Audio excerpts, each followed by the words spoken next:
খুব মজা হবে তাই না মা? হ্যাঁ খুব মজা হবে। আগে চলো কেকটা কিনে নিয়ে আসি, তারপর তোমার আব্বুকে সারপ্রাইজ দেব।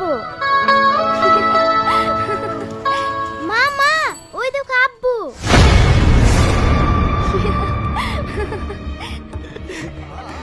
তুমি না খুব দুষ্টু। তাই না? আব্বু আব্বু, ওইটা তোমার আব্বু না। ভিডিওটা শেষ পর্যন্ত দেখো, ভালো লাগলে সাবস্ক্রাইব করে দিও গাইস।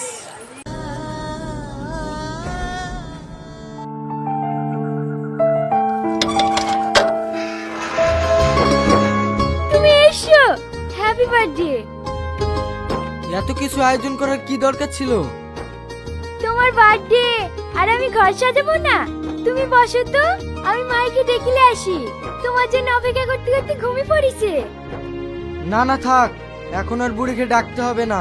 তোমার সাথে আমার কিছু জরুরি কথা আছে। হ্যাঁ বলো। এখানে বসো। বলো কি বলবা? আমি বুঝতে পারছি না কথাগুলো তোমাকে কিভাবে বলবো। আমি জানি তুমি কষ্ট পাবে, কিন্তু আমার কিছু করার নাই। আমি একটা মেয়েকে অনেক ভালোবেসে ফেলেছি, তাকে ছাড়া বাঁচবো না। তাই তোমাকে ডিভোর্স দিয়ে ওই মেয়েটাকে বিয়ে করতে চাই।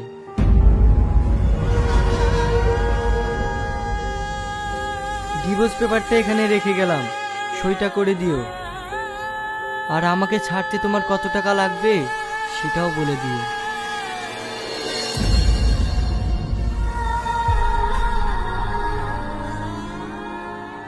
একটু দাঁড়াও। আজ 7 বছর হয়ে গেল আমাদের বিয়ে হওয়া। সত্যি কথা বলতে আমি তোমাকে অনেক ভালোবাসি। আমি চাই তুমি সব সময় হাসি খুশি থাকো। আর তোমার খুশি থাকার কারণ যদি সেই মেয়েটা হয়, তাহলে আমি তোমাকে স্বেচ্ছায় ডিভোর্স দিতে রাজি আছি। ভয় নেই, 1 টাকাও তোমাকে দিতে হবে না। কিন্তু আমার একটা শর্ত আছে। বলো তোমার কি শর্ত? ওকে পাওয়ার জন্য আমি তোমার যে কোনো শর্তে রাজি আছি। তাই না? এত ভালোবাসো ওকে?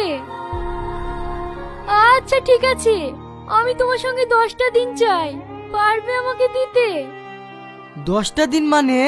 তোমার মনে আছে বিয়ের পর প্রথম প্রথম তুমি আমাকে কত ভালোবাসতে? আমি যেখানে যেতে চাইতাম সেইখানেই নিয়ে যেতে। আমি চাই সে আগের মানুষটা আমাকে 10টা দিন সময় দেখ। বলতে পারো এটাই আমার শেষ ইচ্ছা। এই ইচ্ছা? আচ্ছা ঠিক আছে, আমি পূরণ করব। ইচ্ছে পূরণ করবো বলে কোথায় যাচ্ছো? কেকটা কাটো, ভেবে নাও আজ থেকে